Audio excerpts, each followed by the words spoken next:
ಈಗಾಗಲೇ ಕಾಂಗ್ರೆಸ್ನ powerful minister DK Shivakumar ಅವರ ನಿವಾಸ ಮತ್ತು ಡಿಕೆ ಸುರೇಶ್ ಅವರ ನಿವಾಸದ ಮೇಲೆ ಐಟಿ ದಾಳಿ ನಡೆದಿರುವಂತದ್ದು. ಜೊತೆಗೆ ಈಗಲ್ಟನ್ ರೆಸಾರ್ಟ್ ಮೇಲೂ ಕೂಡ ಈಗಾಗಲೇ ಆದಾಯ ತೆರಿಗೆ ಇಲಾಖೆ ಅಧಿಕಾರಿಗಳು ದಾಳಿಯನ್ನ ನಡೆಸಿದ್ದಾರೆ. ಈ ಸಂದರ್ಭದಲ್ಲಿ ಸಾಕಷ್ಟು ಪರಿಶೀಲನೆಗಳನ್ನ ಕೂಡ ಅವರು ನಡೆಸ್ತಾ ಇದ್ದಾರೆ.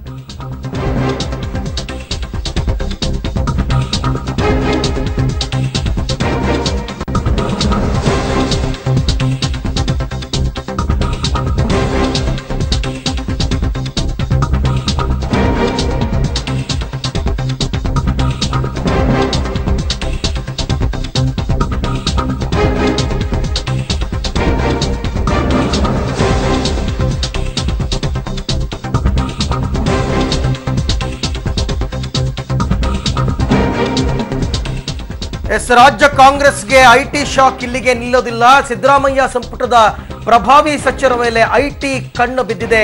ಲೋಕೋಪಯೋಗಿ ಸಚಿವ ಎಚ್ ಸಿ ಮಹದೇವಪ್ಪ, ಬೆಂಗಳೂರು ನಗರಾಭಿವೃದ್ಧಿ ಸಚಿವ ಕೆಜೆ ಜಾರ್ಜ್, ಜಲಸಂಪನ್ಮೂಲ ಸಚಿವ ಎಂಬಿ ಪಾಟೀಲ್ ಅವರಿಗೂ ಕೂಡ ಐಟಿ ಶಾಕ್ ಬೀಳುವ ಸಾಧ್ಯತೆ ಇದೆ. ಜೊತೆಗೆ ಎಂಎಲ್ಸಿ ಗೋವಿಂದರಾಜುಗೆ ಮತ್ತೊಮ್ಮೆ ಶಾಕ್ ನೀಡಲಿದೆ ಆದಾಯ ತೆರಿಗೆ ಇಲಾಖೆ. ಎಂಎಲ್ಸಿ ಗೋವಿಂದರಾಜು ಅವರ ನಿವಾಸದ ಮೇಲೆ ಕೂಡ ದಾಳಿ ನಡೆಯುವ ಸಾಧ್ಯತೆ ಇದೆ ಎನ್ನುವಂತಹ ಒಂದು ಮೂಲದಿಂದ ಬರ್ತಾ ಇರತಕ್ಕಂಥ ಮಾಹಿತಿ. ರಾಜ್ಯ ಕಾಂಗ್ರೆಸ್ಗೆ ಐಟಿ ಶಾಕ್ ಅಂತಕ್ಕಂಥದ್ದು ಇಲ್ಲಿಗೆ ನಿಲ್ಲೋದಿಲ್ಲ ಅಂತ ಅಂದ್ಬಿಟ್ಟು ಯಾರೆಲ್ಲ ಪ್ರಭಾವಿ ಸಚಿವರಿದ್ದಾರೆ ಅವರೆಲ್ಲರ ನಿವಾಸಗಳ ಮೇಲೂ ಕೂಡ ಐಟಿ ದಾಳಿ ಆಗುವಂತಹ ಸಾಧ್ಯತೆಗಳು ಇದೆ. ಅದರಲ್ಲೂ ಕೂಡ ಪ್ರಮುಖವಾಗಿ ಲೋಕೋಪಯೋಗಿ ಸಚಿವ H C Mahadevappa, K J George, ಜಲಸಂಪನ್ಮೂಲ ಸಚಿವ ಎಂಬಿ ಪಾಟೀಲ್ ಇವರಿಗೂ ಕೂಡ ಐಟಿ ದಾಳಿ ನಡೆಯುವ ಸಾಧ್ಯತೆಗಳು ದಟ್ಟವಾಗಿ ಕಂಡು ಬರ್ತಾ ಇದೆ.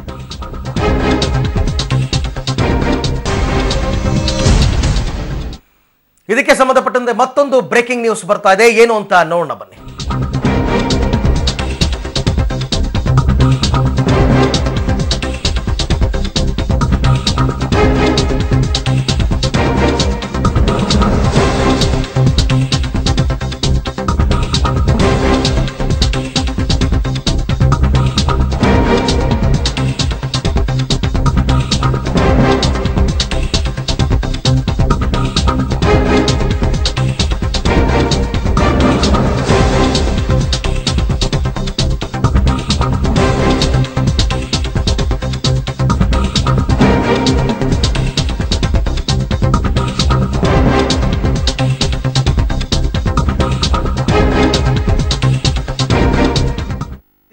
ಇರತಕ್ಕಂತ ಆದಾಯ ತೆರಿಗೆ ಇಲಾಖೆ ಅಧಿಕಾರಿಗಳ ದಾಳಿಗೆ ರಾಜಕೀಯ ಬಣ್ಣವನ್ನ ಲೇಪಿಸಲಾಗಿದೆ. ವಿಧಾನಸಭಾ ಚುನಾವಣೆಯ ಹೊಸ್ತಿಲಲ್ಲಿ ಇರುವಂತಹ ಸಂದರ್ಭದಲ್ಲಿ ಪ್ರಧಾನಿ ನರೇಂದ್ರ ಮೋದಿ ಸರ್ಕಾರದಿಂದ ದ್ವೇಷದ ರಾಜಕಾರಣವನ್ನ ಮಾಡಲಾಗ್ತಾ ಇದೆ ಅನ್ನುವಂತಹ ಪ್ರಶ್ನೆ ಇವಾಗ ಕಾಂಗ್ರೆಸ್ನ ಪ್ರಭಾವಿ ಸಚಿವರು ಮುಖಂಡರ ಮೇಲೆ ಆದಾಯ ತೆರಿಗೆ ಇಲಾಖೆ ಟಾರ್ಗೆಟ್ ಮಾಡಿಕೊಂಡು ಅವರ ನಿವಾಸದ ಮೇಲೆ ದಾಳಿಯನ್ನ ಮಾಡಲಾಗ್ತಾ ಇದೆ. ಈಗಾಗಲೇ ಗೋವಿಂದರಾಜು ಡೈರಿ ಸ್ಫೋಟದಿಂದ ಕಂಗಾಲಾಗಿರುವ ಕಾಂಗ್ರೆಸ್ಗೆ ಮತ್ತೊಂದು ಶಾಕ್. ಜೊತೆಗೆ ಪ್ರತ್ಯೇಕ ಧರ್ಮ ಮತ್ತು ಪ್ರತ್ಯೇಕ ಕನ್ನಡ ಧ್ವಜ ವಿವಾದ ಇದು ಒಂದು ರೀತಿ ಕಾಂಗ್ರೆಸ್ಗೆ ವರವಾಯಿತು ಅಂತ ಅನ್ಕೊಳ್ತಾ ಇರುವ ಹೊತ್ತಿನಲ್ಲೇ ಕಾಂಗ್ರೆಸ್ ಶಾಸಕರನ್ನ ಮತ್ತು ಸಚಿವರನ್ನ ಟಾರ್ಗೆಟ್ ಮಾಡಲಾಗ್ತಾ ಇದೆ. ವಿಧಾನಸಭಾ ಚುನಾವಣೆಯ ಹೊತ್ತಿನಲ್ಲೇ ಪ್ರಧಾನಿ ನರೇಂದ್ರ ಮೋದಿ ಸರ್ಕಾರದಿಂದ ದ್ವೇಷದ ರಾಜಕಾರಣವನ್ನ ಮಾಡಲಾಗ್ತಾ ಇದೆಯಾ ಅನ್ನುವಂತಹ ಮಾತುಗಳು ಈಗ ಎಲ್ಲೆಡೆ ಕೇಳಿ ಬರ್ತಾ ಇದೆ. ಓಕೆ, ಈ ಬಗ್ಗೆ ಮತ್ತಷ್ಟು ಮಾಹಿತಿಯನ್ನು ಪಡೆಯೋಣ ನಮ್ಮ ಪ್ರತಿನಿಧಿ ರವೀಶ್ ಅವರಿಂದ. ರವೀಶ್, ಒಂದ್ ಕಡೆ ಪ್ರತ್ಯೇಕ ಧರ್ಮ ಲಿಂಗಾಯತ ಧರ್ಮ ಮತ್ತು ಮತ್ತೊಂದು ಕಡೆ ಪ್ರತ್ಯೇಕ ಕನ್ನಡ ಧ್ವಜ ವಿವಾದ, ಇವೆರಡರಲ್ಲೂ ಕೂಡ ಬಿಜೆಪಿಗೆ ಸ್ವಲ್ಪ ಹಿನ್ನಡೆಯಾಯಿತು. ಹಾಗಾಗಿ ಬೇರೊಂದು ಚಾಣಕ್ಯ ತಂತ್ರವನ್ನು ಅನುಸರಿಸುವ ಮೂಲಕ ಕಾಂಗ್ರೆಸ್ ಅನ್ನ ಕಟ್ಟಾಕಬೇಕು ಅಂತಕ್ಕಂಥದ್ರ ಮೊದಲ ಹಂತನ ಇದು ಅಂತ.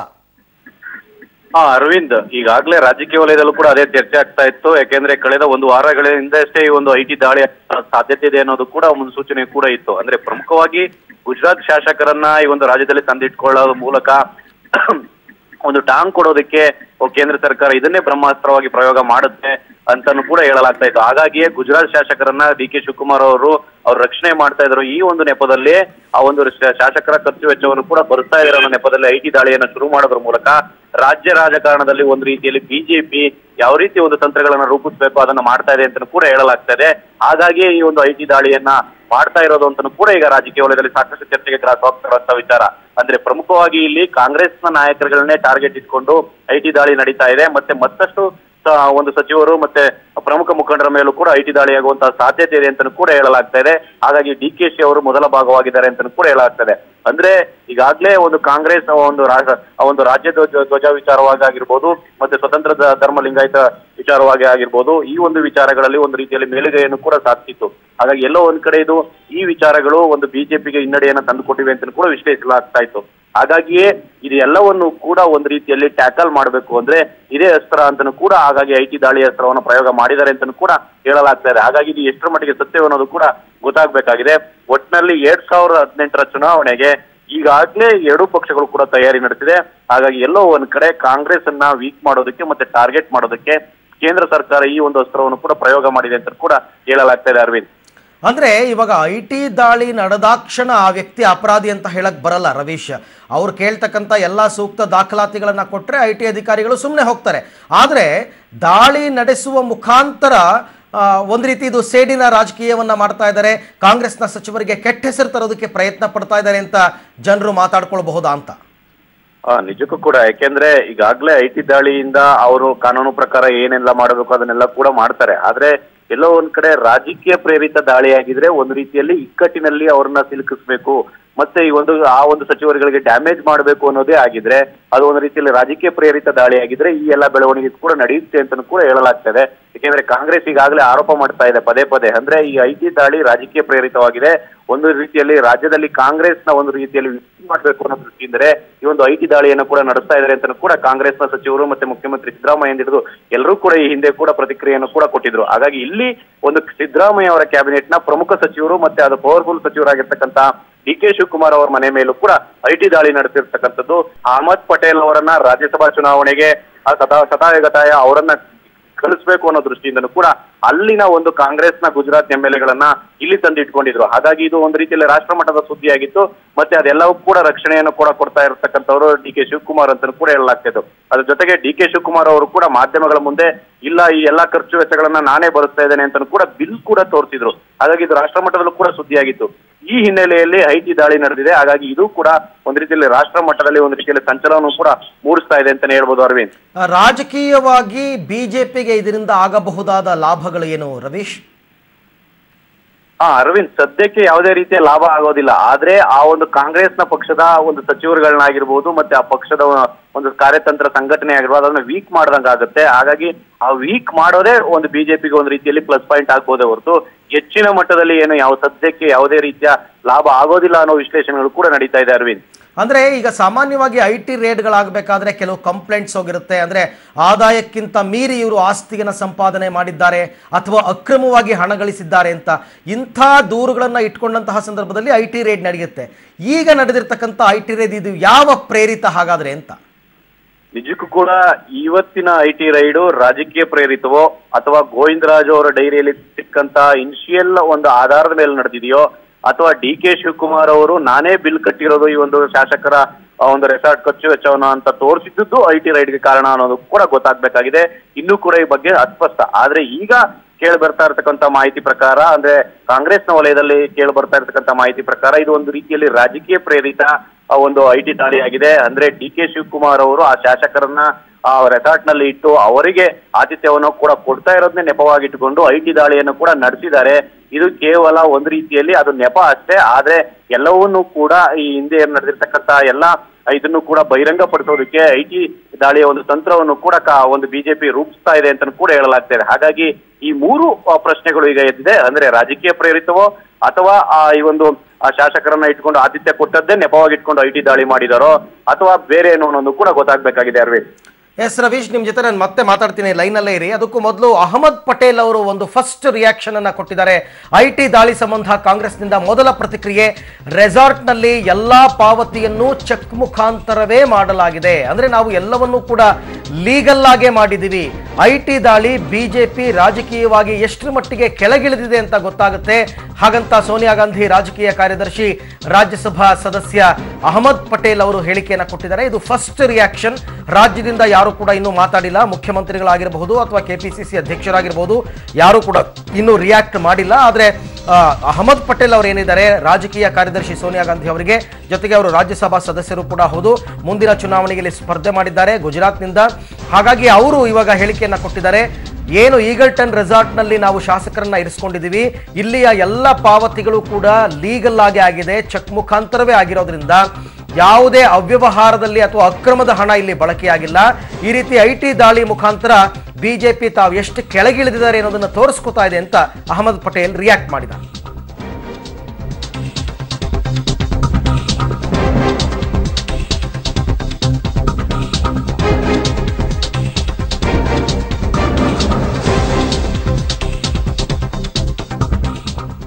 ಇನ್ನು ಇದೇ ವಿಚಾರಕ್ಕೆ ಸಂಬಂಧಪಟ್ಟಂತೆ ಮತ್ತೊಂದು ಬ್ರೇಕಿಂಗ್ ನ್ಯೂಸ್ ಬರ್ತಾ ಇದೆ, ಬನ್ನಿ ನೋಡೋಣ.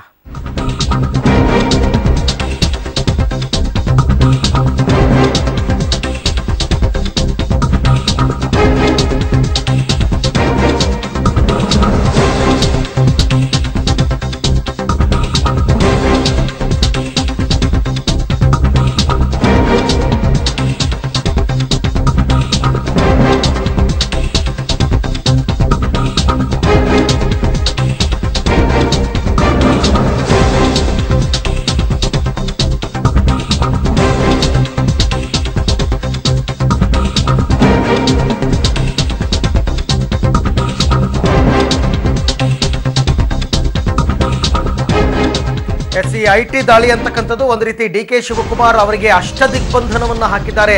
ಯಾಕೆಂತಂದ್ರೆ ಡಿ ಕೆ ಶಿವಕುಮಾರ್ ಅವರ ತಮ್ಮ ಡಿ ಕೆ ಸುರೇಶ್ ನಿವಾಸದ ಮೇಲೆ ದಾಳಿ ಆಯಿತು, ಅವರ ಸಂಬಂಧಿ MLC ರವಿ ಅವರ ನಿವಾಸದ ಮೇಲೆ ದಾಳಿ ಆಯಿತು. ಈಗ ಬೆಂಗಳೂರಿನ RT ನಗರದಲ್ಲಿ ಇರತಕ್ಕಂಥ ಡಿ ಕೆ ಶಿವಕುಮಾರ್ ಅವರ ಪರಮಾಪ್ತರಾದಂತಹ ಜ್ಯೋತಿಷಿ ದ್ವಾರಕಾನಾಥ್ ಗುರೂಜಿ ಅವರ ನಿವಾಸದ ಮೇಲೆ ಕೂಡ ದಾಳಿ ನಡೆದಿದೆ. ದ್ವಾರಕಾನಾಥ್ ಅವರ ಜೊತೆಯಲ್ಲಿ ಡಿ ಕೆ ಶಿವಕುಮಾರ್ ಕಳೆದ 28 ವರ್ಷಗಳಿಂದ ನಂಟನ್ನ ಹೊಂದಿದ್ರು. ಅವರ ಆಜ್ಞೆಯ ಅನುಸಾರವಾಗಿಯೇ ಡಿ ಕೆ ಶಿವಕುಮಾರ್ ಅವರು ನಡೀತಾ ಇದ್ರು. ಯಾವುದೇ ಸಂಕಷ್ಟದ ಪರಿಸ್ಥಿತಿಯಲ್ಲೂ ಕೂಡ ದ್ವಾರಕಾನಾಥ್ ಅವರ ಸಜೆಷನ್ಸ್ ಅನ್ನ ತಗೊಳ್ತಾ ಇದ್ರು. ಹಾಗಾಗಿ ದ್ವಾರಕಾನಾಥ್ ಅವರ RT ನಗರದ ನಿವಾಸದ ಮೇಲೆ ಕೂಡ ಈಗ ಐಟಿ ದಾಳಿ ನಡೆದಿದೆ. ರವೀಶ್ ಅವರಿಂದ ಇದ್ರ ಬಗ್ಗೆ ಮಾಹಿತಿಯನ್ನ ಪಡೆಯೋಣ. ರವೀಶ್, ದ್ವಾರಕಾನಾಥ್ ಅಂತಂದ್ರೆ ಈಗ ಡಿ ಕೆ ಶಿವಕುಮಾರ್ ಅವರ ಆಪ್ತರು ಅಂತಾನೆ ಇಟ್ಕೊಳ್ಳೋಣ. ಹಾಗಾದ್ರೆ ಡಿ ಕೆ ಶಿವಕುಮಾರ್ ಅವರ ಆಪ್ತರು ಅಂತ ಅನಿಸಿಕೊಂಡ ಎಲ್ಲರ ಮನೆಯ ಮೇಲೂ ಕೂಡ ದಾಳಿ ಆಗ್ತಾ ಇದೆಯಾ? ಯಾವ ಕಡೆನೂ ಕೂಡ ಡಿ ಕೆ ಶಿವಕುಮಾರ್ ಕದಲ್ಲೇಬಾರದು ಹಾಗೆ ಮಾಡ್ತಾ ಇದ್ದಾರಾ ಅಂತ? ನಿಜಕ್ಕೂ ಕೂಡ ಅರವಿಂದ್, ಯಾಕೆಂದ್ರೆ ಈಗಾಗಲೇ ಡಿ ಕೆ ಶಿವಕುಮಾರ್ಗೆ ಎಲ್ಲೆಲ್ಲಿ ಲಿಂಕ್ ಇರುತ್ತೆ ಎಲ್ಲಾ ಕಡೆಗಳಲ್ಲೂ ಕೂಡ ದಾಳಿ ಆಗ್ತಾ ಇದೆ. ಅಂದ್ರೆ ದ್ವಾರಕಾನಾಥ್ ಅವರು ಈ ಒಂದು ಏನಿದ್ದಾರೆ ದ್ವಾರಕಾನಾಥ್ ಅವರು ಜ್ಯೋತಿಷಿ ಅವರು 30 ವರ್ಷಗಳಿಂದ ಈ ಒಂದು ಡಿ ಕೆ ಶಿವಕುಮಾರ್ ಅವರಿಗೆ ಒಂದು ಪರಿಚಯ, ಮತ್ತೆ 30 ವರ್ಷಗಳಿಂದಲೂ ಕೂಡ ಅವರಿಗೆ ಜ್ಯೋತಿಷಿಗಳಾಗಿದ್ದಾರೆ. ಹಾಗಾಗಿ ಅವರ ಮನೆ ಮೇಲೂ ಕೂಡ ದಾಳಿ ನಡೆದಿದೆ. ಅದ್ರ ಜೊತೆಗೆ ಅವರಿಗೆ ಸಂಬಂಧಪಟ್ಟ ಒಂದು ಸಂಬಂಧಿಕರ ಮನೆ ಮೇಲೂ, ಅಂದ್ರೆ ರವಿ ಆಗಿರ್ಬೋದು, ಪರಿಷತ್ ಸದಸ್ಯರಾಗಿರ್ತಾರೆ ರವಿ ಆಗಿರ್ಬೋದು, ಅವರ ಮನೆ ಮೇಲೂ ಕೂಡ ದಾಳಿ ನಡೆದಿದೆ. ಅಂದ್ರೆ ಒಟ್ಟಾರೆಯಾಗಿ ಅವರಿಗೆ ಸಂಬಂಧಪಟ್ಟಂತ ಯಾರ್ಯಾರು ಇರ್ತಾರೆ, ಆ ಪ್ರಮುಖವಾಗಿ ಅವ್ರ ಜೊತೆ ಲಿಂಕ್ ಹೊಂದಿರ್ತಾರೆ, ಅವರೆಲ್ಲ ಮನೆ ಮೇಲೂ ಕೂಡ ದಾಳಿ ನಡೀತಾ ಇದೆ. ಅಂದ್ರೆ ಇದು ಒಂದು ರೀತಿಯಲ್ಲಿ ಕಳೆದ 1 ವಾರಗಳಿಂದ ಸೆಟಪ್ ಆಗಿರ್ತಕ್ಕಂತ ಒಂದು ದಾಳಿಯ ರೂಪುರೇಷ ಅಂತಾನೂ ಕೂಡ ಹೇಳಲಾಗ್ತಾ ಇದೆ. ಹಾಗಾಗಿ ಈ ಹಿನ್ನೆಲೆಯಲ್ಲಿ ಇವತ್ತು ನಡೆದಿದೆ. ಯಾಕಂದ್ರೆ ಪಬ್ಲಿಕ್ ಟಿವಿ ಕೂಡ ಈಗಾಗಲೇ ಈ ವಿಚಾರವನ್ನು ಕೂಡ ನೆನ್ನೆಯೂ ಕೂಡ ಬಹಿರಂಗಪಡಿಸಿತ್ತು, ಮತ್ತೆ ಇವತ್ತು ಕೂಡ ಆಗುತ್ತೆ ಈ ಒಂದು ವಾರದಲ್ಲಿ ಅಂತ ಕೂಡ ಹೇಳಲಾಗ್ತಾ ಇತ್ತು. ಹಾಗಾಗಿ ಎಲ್ಲೋ ಒಂದ್ ಕಡೆ ಎಲ್ಲವೂ ಕೂಡ ಕಳೆದ 1 ವಾರಗಳಿಂದ ಪ್ಲಾನ್ ಮಾಡ್ಕೊಂಡೇ ಈ ಒಂದು ಐಟಿ ದಾಳಿಗೆ ಸಿದ್ಧರಾಗಿದ್ರು. ಹಾಗಾಗಿ ಐಟಿ ದಾಳಿ ನಡೆದಿದೆ ಅಂತ ಕೂಡ ಹೇಳಲಾಗ್ತಾ ಇದೆ. ಅರವಿಂದ್, ಈಗ ಡಿ ಕೆ ಶಿವಕುಮಾರ್ ಮತ್ತೆ ಡಿ ಕೆ ಸುರೇಶ್ ಎಲ್ಲಿದ್ದಾರೆ ಅಂತ ಏನಾದ್ರು ಗೊತ್ತಾಯ್ತಾ ರವೀಶ್? ಈಗ ಸದ್ಯದ ಮಾಹಿತಿ ಪ್ರಕಾರ ಡಿ ಕೆ ಶಿವಕುಮಾರ್ ಅವರು ಜೈಲಿದ್ದಾರೆ ಅಂತ ಕೂಡ ಹೇಳಲಾಗ್ತದೆ. ಅದ್ರ ಬಗ್ಗೆ ಇನ್ನೂ ಕೂಡ ಯಾವುದೇ ರೀತಿಯ ಸ್ಪಷ್ಟವಾದ ಮಾಹಿತಿ ಇಲ್ಲ. ಆದ್ರೆ ಡಿ ಕೆ ಸುರೇಶ್ ಅವರು ಈ ಕನಕಪುರ ಮತ್ತೆ ಆ ಒಂದು ರೆಸಾರ್ಟ್ ಭಾಗದಲ್ಲೇ ಇದ್ದಾರೆ ಅಂತ ಕೂಡ ಹೇಳಲಾಗ್ತದೆ. ಅವರು ಕೂಡ ಮಾಧ್ಯಮದ ಒಂದು ಯಾವುದೇ ರೀತಿಯ ರಿಯಾಕ್ಷನ್ಗೂ ಕೂಡ ಸಿಗ್ತಾ ಇಲ್ಲ, ಮತ್ತೆ ಎಲ್ಲಿದ್ದಾರೆ ಅಂತ ಕೂಡ ಸಿಗ್ತಾ ಇಲ್ಲ. Aravind, okay Ravish, thank you ತಮ್ಮೆಲ್ಲ ಮಾಹಿತಿ. ರಾಜಕೀಯ ಪ್ರೇರಿತ ಎನ್ನಲಾಗ್ತಾ ಇರತಕ್ಕಂತ ಆದಾಯ ತೆರಿಗೆ ಇಲಾಖೆ ಅಧಿಕಾರಿಗಳ ದಾಳಿಗೆ ಈಗಾಗಲೇ ಡಿ ಕೆ ಶಿವಕುಮಾರ್, ಅವರ ಸಹೋದರ ಡಿ ಕೆ ಸುರೇಶ್, ಅವರ ಸಂಬಂಧಿ MLC ರವಿ ಹಾಗೂ ಅವರ ಆಪ್ತರು ಅಂತ ಅನಿಸಿಕೊಂಡಂತಹ ಜ್ಯೋತಿಷಿ ದ್ವಾರಕಾನಾಥ್ ಅವರ ನಿವಾಸದ ಮೇಲೆ ಈಗಾಗಲೇ ಆದಾಯ ತೆರಿಗೆ ಅಧಿಕಾರಿಗಳು 10 ಜನರ ತಂಡವಾಗಿ ಮೊದಲೇ ಪೂರ್ವ ನಿಯೋಜನೆಯನ್ನ ಮಾಡಿಕೊಂಡು ಎಲ್ಲೆಲ್ಲಿ ದಾಳಿಯನ್ನ ನಡೆಸಬೇಕು ಅಂತಕ್ಕಂಥದ್ರ ಬಗ್ಗೆ ಸಾಕಷ್ಟು ಮಾಹಿತಿಯನ್ನ ಪಡ್ಕೊಂಡು ದಾಳಿಯನ್ನ ಮಾಡಿದ್ರು. ಅವರು ಈಗಲ್ಟನ್ ರೆಸಾರ್ಟ್, ಬಿಡದಿಯಲ್ಲಿ ಇರತಕ್ಕಂಥ ಈಗಲ್ಟನ್ ರೆಸಾರ್ಟ್ಗೆ ಮಾತ್ರ ದಾಳಿಯನ್ನ ಮಾಡಿದ್ರೆ ಈಗಾಗಲೇ ಅಲ್ಲಿ 44 ಜನ ಗುಜರಾತ್ನ ಬಿಜೆಪಿ ಕಾಂಗ್ರೆಸ್ ಶಾಸಕರು ಬೀಡು ಬಿಟ್ಟಿದ್ದಾರೆ. ಅವರ ದಿನನಿತ್ಯದ ಖರ್ಚು ವೆಚ್ಚಗಳೆಲ್ಲ ದುಬಾರಿ ಆಗಿದೆ. ಅದನ್ನ ಯಾರು ಕಟ್ತಾ ಇದ್ದಾರೆ, ಹೇಗೆ ಕಟ್ತಾ ಇದ್ದಾರೆ, ಅವೆಲ್ಲವೂ ಕೂಡ ಲೀಗಲ್ ಆಗೇ ಆಗ್ತಾ ಇದೆಯಾ, ಅಂದ್ರೆ ಚೆಕ್ ಮುಖಾಂತರವೇ ಆಗ್ತಾ ಇದೆಯಾ, ಅಥವಾ ಅಕ್ರಮ ಹಣ ಏನಾದರೂ ಇಲ್ಲಿ ಬರ್ತಾ ಇದೆಯಾ, ಇದ್ರ ಬಗ್ಗೆ ಎಲ್ಲ ಮಾಹಿತಿಯನ್ನು ಕಲೆ ಹಾಕಬಹುದಾಗಿತ್ತು. ಆದ್ರೆ ಡಿ ಕೆ ಶಿವಕುಮಾರ್ ಅವರೇ ಮೊನ್ನೆ ಮಾತನಾಡಬೇಕಾದ್ರೆ ಮಾಧ್ಯಮದವರ ಜೊತೆನಲ್ಲಿ ನಾನೇ ಇವರೆಲ್ಲರ ಕೇರನ್ನ ತಗೋತಾ ಇದ್ದೀನಿ, ನಾನೇ ಹಣ ಸಂದಾಯವನ್ನ ಮಾಡ್ತಾ ಇದ್ದೀನಿ ಅಂತ ಯಾವಾಗ ಸ್ಟೇಟ್ಮೆಂಟ್ ಅನ್ನು ಕೊಟ್ಟರು, ಖಂಡಿತವಾಗಿ ಇದರ ಎಲ್ಲ ವಿಚಾರಕ್ಕೆ ಸಂಬಂಧಪಟ್ಟಂತೆ ಹಾಗಾದ್ರೆ ಡಿ ಕೆ ಶಿವಕುಮಾರ್ ಅವರ ಆದಾಯದ ಮೂಲ ಏನಾಗಿರಬಹುದು ಅಂತ ತಿಳ್ಕೊಳ್ಳುವಂತಹ ಹಕ್ಕು ಖಂಡಿತವಾಗಿ ಅವರಲ್ಲಿ ಇದ್ದೇ ಇರುತ್ತೆ. ಹಾಗಾಗಿ ದಾಳಿ ನಡೆದಿದೆ ಅಂತ ಹೇಳ್ಬೋದಾಗಿತ್ತು. ಇನ್ನು ಈ ಬಗ್ಗೆ ಮಾತಾಡೋದಕ್ಕೆ ಬಿಜೆಪಿಯ ಮುಖಂಡರಾದಂತಹ CT ರವಿ ಅವರು ನಮ್ಮ ಜೊತೆ ದೂರವಾಣಿ ಸಂಪರ್ಕಕ್ಕೆ ಬಂದಿದ್ದಾರೆ. ಸರ್ ನಮಸ್ಕಾರ. ನಮಸ್ಕಾರ. ಕಾಂಗ್ರೆಸ್ನವರು ಹೇಳ್ತಾ ಇರ್ತಕ್ಕಂಥದ್ದು ಇವತ್ತು ಬೆಳಗ್ಗೆಯಿಂದ ಏನು ಆದಾಯ ತೆರಿಗೆ ಇಲಾಖೆ ಅಧಿಕಾರಿಗಳ ದಾಳಿ ನಡೀತಾ ಇದೆ, ಇವೆಲ್ಲವೂ ಕೂಡ ಬಿಜೆಪಿಯವರು ಎಷ್ಟು ಕೆಳಮಟ್ಟಕ್ಕೆ ಇಳಿದಿದ್ದಾರೆ ಅನ್ನೋದನ್ನ ತೋರಿಸ್ತಾ ಇದೆ ಅಂತ ಮಾತಾಡಿದ್ರು. ಇದ್ರ ಬಗ್ಗೆ ತಮ್ಮ ರಿಯಾಕ್ಷನ್ ಏನ್ ಸರ್? ಈಗ ಸ್ವತಂತ್ರ ಬಂದ 70 ವರ್ಷದಲ್ಲೇ 50 ವರ್ಷ ಕಾಂಗ್ರೆಸ್ಸೇ ಆಡಳಿತ ನಡೆಸಿದೆ. ದೇಶದಲ್ಲಿ ಸಾವಿರಾರು ಲಕ್ಷಾಂತರ ಐಟಿ ದಾಳಿಗಳು ಕಾಂಗ್ರೆಸ್ ಆಡಳಿತದ ಅವಧಿಯಲ್ಲಿ ನಡೆದಿದ್ದಾವೆ. ಆ ಎಲ್ಲ ಐಟಿ ದಾಳಿಗಳು ಇದೇ ರೀತಿ ಅಂತ ಅನ್ಕೊಳ್ಳೋದಾದ್ರೆ ವ್ಯವಸ್ಥೆ ಮೇಲೆ ನಂಬಿಕೆ ಇಲ್ಲದೆ ಇರೋ ಮಾತಾಡುವಂತ ಮಾತು. 2012ರಲ್ಲಿ ನಮ್ಮ ಸಂಬಂಧಿಕರನ್ನ ಗುರಿಯಾಗಿಟ್ಕೊಂಡು ಐಟಿ ದಾಳಿ ನಡೆದಿತ್ತು. ನಾನೇನು ಸ್ಟೇಟ್ಮೆಂಟ್ ಕೊಡ್ಲಿಲ್ಲ. ನನ್ನನ್ನೇ ಕೇಂದ್ರವಾಗಿ ಇಟ್ಕೊಂಡು ಚಿಕ್ಕಮಂಗ್ಳೂರಿನಲ್ಲಿ ಲೋಕಸಭಾ ಉಪಚುನಾವಣೆಗೆ ಮುಂಚೆ ಐಟಿ ದಾಳಿ ನಡೆದಿತ್ತು. ಸಹಜ ಪ್ರಕ್ರಿಯೆ ಅಂತ ಅನ್ಕೊಂಡ್ವಿ. ಬಟ್ ಈಗಿನ ಸ್ಥಿತಿಗತಿಗಳನ್ನ ನೋಡ್ತಾ ಹೋದ್ರೆ ಒಂದ್ ಕಡೆ ಈಗ ಈಗಲ್ಟನ್ ರೆಸಾರ್ಟ್ ನಲ್ಲಿ ಕಾಂಗ್ರೆಸ್ನ ಶಾಸಕರು ಬೀಳ್ಬಿಟ್ಟಿದ್ದಾರೆ ಗುಜರಾತ್ನವರು, ಮತ್ತೊಂದು ಕಡೆ ಗೋವಿಂದ ರಾಜು ಅವರ ಡೈರಿ ಪ್ರಕರಣದಲ್ಲಿ ಕೆಲವು ಇನಿಷಿಯಲ್ಸ್ಗಳಿತ್ತು, ಮತ್ತೊಂದು ಕಡೆ ಎಲೆಕ್ಷನ್ ಹತ್ರ ಬರ್ತಾ ಇದೆ. ಇದೆಲ್ಲವನ್ನ ನೋಡಿದ್ರೆ ಇದು ರಾಜಕೀಯ ಪ್ರೇರಿತ ಅಂತ ಅನ್ಸಲ್ವಾ ಅಂತ ಕೇಳ್ತಾರೆ ಅವರು. ಅಲ್ಲ, ನಿಮ್ಗೆ ನಮ್ಮ ಕೇಂದ್ರದ ಮಾಜಿ ಸಚಿವರು ಸಂಸದರಾದಂತ ಸಿದ್ದೇಶ್ವರ್ ಅವರ ಕಂಪನಿ ಮೇಲೂ ದಾಳಿ ನಡೀತು. ಅವ್ರು ಬಿಜೆಪಿ ಅವರೇ. ಐಟಿಯನ್ನ ರಾಜಕೀಯ ಅಂತ ಹೋಲಿಸೋದೆ ಅದನ್ನ ಈ ರೀತಿ ಆರೋಪ ಮಾಡೋದ್ರ ಮೂಲಕ ಗುರಾಣಿಯಾಗಿ ಬಳಸ್ಕೊಳ್ಳುವಂತ ರಾಜಕೀಯ ಷಡ್ಯಂತ್ರ ಇದು. ನೋಡಿ, ಈಗ ನಿಮ್ಮ ಮನೆ ಮೇಲೆ ದಾಳಿ ನಡೀತು ಅಂತ ತಿಳ್ಕೊಳ್ಳಿ. ಏನು ಸಿಗ್ಲಿಲ್ಲ ಅಂತ ಬರಿಗೈಲಿ ಹೋಗ್ತಾರೆ. ಸಿಕ್ಕಿದ್ರೆ ತಾನೇ ನೀವು ಟ್ಯಾಕ್ಸ್ ಕಟ್ಟಬೇಕಾಗಿರೋದು. ಹಾಲಿಂದ ಹಾಲಿಗೆ, ನೀರಿನ ನೀರಿಗೆ ತೆರಿಗೆ ಕಟ್ಟುವಂತ ಒಂದು ವ್ಯವಸ್ಥೆ. ತೆರಿಗೆ ಕದ್ದೋರು ಮಾತ್ರ ಭಯ ಪಡಬೇಕು. ಯಾರು ತೆರಿಗೆ ವಂಚಿಸಿಲ್ಲ ಅವ್ರು 100 ಐಟಿ ದಾಳಿ ಆಗ್ಲಿ ಯಾಕೆ ತಲೆ ಕೆಡಿಸ್ಕೋಬೇಕು? ಅಲ್ಲ, ಈಗ ಕೇಂದ್ರದಲ್ಲಿ ಬಿಜೆಪಿ ಅಧಿಕಾರಕ್ಕೆ ಬಂದು ಎಷ್ಟು ವರ್ಷಗಳಾದ್ರೂ ಕೂಡ ಯಾರ ಕಣ್ಣಿಗೂ ಬೀಳದ ಈಗಲ್ಟನ್ ರೆಸಾರ್ಟ್ ಈಗಲೇ ಐಟಿ ಅಧಿಕಾರಿಗಳ ಕಣ್ಣಿಗೆ ಬೀಳುತ್ತೆ ಅಂತಂದ್ರೆ ಹೇಗೆ ಅಂತ. ಅಲ್ಲ, ನಿಮ್ಗೆ ನೋಡಿ, ಕೆಲವೊಮ್ಮೆ ಕಾಕತಾಳೀಯ ಪ್ರೋಸೆಸ್ ಇರಬಹುದು. ಆದ್ರೆ ನಾನ್ ನಿಮ್ಗೆ ಹೇಳೋದು, ಈಗ ಸೋಹರಾಬುದ್ದೀನ್ ಎನ್ಕೌಂಟರ್ ನಲ್ಲಿ ಸಿಬಿಐ ಒಂದು ರಾಜ್ಯದ ಗೃಹ ಸಚಿವನನ್ನ ಟಾರ್ಗೆಟ್ ಮಾಡಿ, ಹಿರಿಯ ಪೊಲೀಸ್ ಅಧಿಕಾರಿಗಳನ್ನ ಟಾರ್ಗೆಟ್ ಮಾಡಿ, ಅದು ಕ್ರಿಮಿನಲ್, ಮೋಸ್ಟ್ ವಾಂಟೆಡ್ ಕ್ರಿಮಿನಲ್ ನ ಟಾರ್ಗೆಟ್ ಮಾಡಿ ದಾಳಿ ಇದು ಕೇಸ್ ಹಾಕಿದ್ರಲ್ಲ, ಅದು ಪೊಲಿಟಿಕಲಿ ಮೋಟಿವೇಟೆಡ್. ಐಟಿ ಅಲ್ಲ. ಈಗ ಅದನ್ನ ಪೊಲಿಟಿಕಲಿ ಮೋಟಿವೇಟೆಡ್ ಅಂತ ಅಂದೇ ಇರುವಂತ ಜನ, ಅದಕ್ಕೆ ತಲೆ ತಗ್ಗಿಸ್ತಾ ಇರುವಂತ, ನಾಚಿಕೆಯಿಂದ ತಲೆ ತಗ್ಗಿಸ್ತಾ ಇರುವಂತ ಜನ ಒಂದು ಐಟಿ ರೈಡಿಗೆ, ಅದು ಒಂದು ನಾಗರಿಕ ವ್ಯವಸ್ಥೆಯಲ್ಲಿ, ಆಡಳಿತ ವ್ಯವಸ್ಥೆಯಲ್ಲಿ ಇರುವಂತ ಒಂದು ಐಟಿ ರೈಡಿಗೆ ರಾಜಕೀಯ ಪ್ರೇರಿತ ಅಂತ ಹೇಳುವಂತದ್ದು ನಾಚಿಕೆಗೇಡಿನ ಸಂಗತಿ. ಅವರಿಗೆ ರಾಜಕೀಯ ಪ್ರೇರಿತ ಅಂತ ಅನ್ಸಿದ್ರೆ ಒಂದು ರಾಜ್ಯದ ಗೃಹ ಸಚಿವನನ್ನ ಕ್ರಿಮಿನಲ್ ಎನ್ಕೌಂಟರ್ ನಲ್ಲಿ, ಒಬ್ಬ ಟೆರರಿಸ್ಟ್ ಎನ್ಕೌಂಟರ್ ನಲ್ಲಿ ಸಿಗಾಕ್ಸಿ ಜೈಲಿಗೆ ಕಳಿಸಿದ್ರಲ್ಲ, ನಾಚಿಕೆ ಆಗ್ಬೇಕು ಅವರಿಗೆ. ಸರ್ ದಯವಿಟ್ಟು ತಾವು ಲೈನ್ ಅಲ್ಲೇ ಇರಿ. ಕಾಂಗ್ರೆಸ್ನ ಪರಿಷತ್ ಸದಸ್ಯರಾದಂತ ರಿಜ್ವಾನ್ ಅರ್ಷದ್ ಅವರು ನಮ್ಮ ಜೊತೆ ಸಂಪರ್ಕಕ್ಕೆ ಬಂದಿದ್ದಾರೆ. ಅರ್ಷದ್ ಅವರೇ ನಮಸ್ಕಾರ. ನಮಸ್ಕಾರ. ಅಹಮದ್ ಪಟೇಲ್ ಅವರು ಈಗಷ್ಟೇ ರಿಯಾಕ್ಟ್ ಮಾಡಿದ್ದಾರೆ. ಈ ದಾಳಿಯ ಮುಖಾಂತರ ಬಿಜೆಪಿ ಎಷ್ಟು ಕೆಳಮಟ್ಟಕ್ಕೆ ಕುಸಿದಿದೆ ಅನ್ನೋದನ್ನ ತೋರಿಸ್ತಾ ಇದೆ, ಇದು ರಾಜಕೀಯ ಪ್ರೇರಿತ ಅಂತ ಆರೋಪ ಮಾಡಿದ್ದಾರೆ. ತಾವೇನ್ ಹೇಳ್ತೀರಾ ಸರ್ ಇದಕ್ಕೆ? ಇದರಲ್ಲಿ ಆರೋಪ ಏನಿದೆ, ನಿಶ್ಚಿತವಾಗೂ ರಾಜಕೀಯ ಪ್ರೇರಿತ ಇದು. ಆದ್ರೆ ಅದನ್ನ ಸಿಟಿ ರವಿ ಅವರು ಅಲ್ಲಗಳಿತಾ ಇದ್ದಾರೆ. ಇಲ್ಲ, ಸಿಟಿ ರವಿ ಅವರು ಕೇಸರಿ ಕನ್ನಡಕ ತೆಗೆಸಿ ಮಾತಾಡಿದ್ರೆ ಅವ್ರಿಗೆ ಗೊತ್ತಾಗುತ್ತೆ. ನೋಡ್ಬೇಕು ಅವರು. ಇಡೀ ದೇಶದಲ್ಲಿ ಅವರ ಸರ್ಕಾರ ಬಂದ ನಂತರ ಐಟಿ ದಾಳಿ ಆಗಿರದೆ ವಿರೋಧ ಪಕ್ಷದ ನಾಯಕರ ಮೇಲೆ. ಇಡೀ ದೇಶದಲ್ಲಿ ಐಟಿ ಮತ್ತೆ ಇಡಿ ಬಳಸ್ಕೊಂಡಿರೋದು ಬಿಜೆಪಿಯವರು ವಿರೋಧ ಪಕ್ಷದ ನಾಯಕರ ಮೇಲೆ. ಸರ್, ಬಟ್ ಕೇಂದ್ರದಲ್ಲಿ ಮಂತ್ರಿಯೂ ಆಗಿದ್ದಂತಹ ಸಂಸದರಾಗಿರ್ತಕ್ಕಂಥ ಸಿದ್ದೇಶ್ವರ್ ಅವರ ಕೆಲವು ಬಿಸ್ನೆಸ್ ಇದ್ರ ಮೇಲೂ ಕೂಡ ರೇಡ್ ನಡೀತು. ಇಲ್ಲ, ಕಾಂಗ್ರೆಸ್ ಕನ್ನಡಕ ಕಾಣೋದಿಲ್ಲ. ಹಂಗಾದ್ರೆ ಕಾಂಗ್ರೆಸ್ ಅವರು ಕಾಣೋದಿಲ್ವಾ? ರೇಟು ಸಿದ್ದೇಶ್ವರ ಮೇಲೆ ನಡೆದಿಲ್ಲ, ಬರೀ ವಿರೋಧ ಪಕ್ಷದ ನಾಯಕರ ಮೇಲೆ ನಡೆದಿರ್ತಕ್ಕಂಥ ರೇಡ್ಗಳು. ನೀವು ಇತ್ತೀಚೆಗೆ ಇಡೀ ದೇಶದಲ್ಲಿ ನಡೆದಿರ್ತಕ್ಕಂಥದ್ದು ಎಷ್ಟು ಬಿಜೆಪಿ ನಾಯಕರ ಮೇಲೆ ನಡೆದಿದೆ, ಎಷ್ಟು ಬೇರೆ ಪಕ್ಷದ ನಾಯಕರ ಮೇಲೆ ನಡೆದಿದೆ ಅಂತ ನೋಡ್ಕೊಳ್ಳಿ. ಇನ್ನೊಂದು ಈಗಲ್ಟನ್ ರೆಸಾರ್ಟ್ ಯಾವಾಗೂ ಎಲ್ಲೂ ಇಲ್ಲದೆ ಇವರ ಲಿಸ್ಟ್ ಈಗಲೇ ಈಗಲ್ಟನ್ ರೆಸಾರ್ಟ್ ಅಲ್ಲಿ ರೇಡ್ ಮಾಡಬೇಕು. ಈ ಶಾಸಕರು ಯಾವ ರೂಮ್ಗಳಿದ್ದಾರೆ ಆ ರೂಮ್ಗಳಲ್ಲಿ ಇವರು ಹೋಗಿ ಪರಿಶೀಲನೆ ನಡೆಸಬೇಕು ಅಂದ್ರೆ ಏನು ಅರ್ಥ? ಅದಕ್ಕೆ ಏನು? ಅದು ಕಾಕತಾಳೀಯ ಇರಬಹುದು. ಅದೇ ಹೇಳ್ತಾ ಇರೋದು. ರಾಜಕೀಯವಾಗಿ ಇಡೀ ಕರ್ನಾಟಕದಲ್ಲಿ, ಇಡೀ ಇಂಡಿಯಾದಲ್ಲಿ ಎಷ್ಟು ರೆಸಾರ್ಟ್ ಇದೆ ಅದರಲ್ಲಿ ಈಗಲ್ಟನ್ ರೆಸಾರ್ಟ್ ಬೇಕು. ಈಗಲೇ ಹೋಗಿ ರೇಡ್ ಮಾಡ್ತಾರೆ. ಹರ್ಷದ್ ಅವರ ಮಾತಿಗೆ ಈಗ ಎಲೆಕ್ಷನ್ ಟೈಮ್ ನಲ್ಲಿ ಕ್ಯಾಂಡಿಡೇಟ್ ಗಳ ಮೇಲೆ ರೈಡ್ ನಡೀತದೆ. ಅವ್ರಿಗೊಂದು ಮಾಹಿತಿ ಇರುತ್ತೆ, ಇಲ್ಲೇನೋ ಅಕ್ರಮ ಹಣದ ಚಲಾವಣೆ ಇತ್ಯಾದಿ ಸಂಬಂಧಪಟ್ಟಂತೆ ಮಾಹಿತಿ ಮೇಲೆ ಅವ್ರು ರೈಡ್ ಮಾಡಿರ್ತಾರೆ. ಅವ್ರಿಗೊಂದು ಇಂಟೆಲಿಜೆನ್ಸ್ ಇದೆ, ಐಟಿಗೂ ಒಂದು ಇಂಟೆಲಿಜೆನ್ಸ್ ವಿಂಗ್ ಇದೆ. ಬಹಳ ವರ್ಷ ಆಡಳಿತ ನಡೆಸಿದವರು ಇದನ್ನೆಲ್ಲ ಮರೆತು ಎಲ್ಲವನ್ನೂ ರಾಜಕೀಯ ದೃಷ್ಟಿಯಿಂದ ನೋಡ್ತಕ್ಕಂಥ ಮನೋಭಾವನೆನೆ ಅವರು ದೇಶ ಕಟ್ಟುವ ಮನೋಭಾವನೆ ಎಲ್ಲ ರಾಜಕೀಯ ದೃಷ್ಟಿಯಿಂದ ಎಲ್ಲವನ್ನೂ ಆಲೋಚನೆ ಮಾಡೋದು ಅಂತ ಗೊತ್ತಾಗುತ್ತೆ.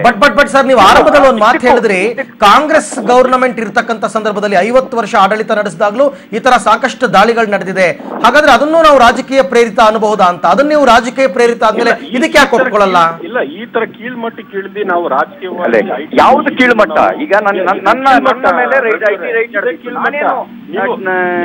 ಕಾಂಗ್ರೆಸ್ ರಾಜಕೀಯ ಪ್ರೇರಿತ ಅಂತ ಹೇಳಿಕೆ ಕೊಡ್ಲಿಲ್ಲ.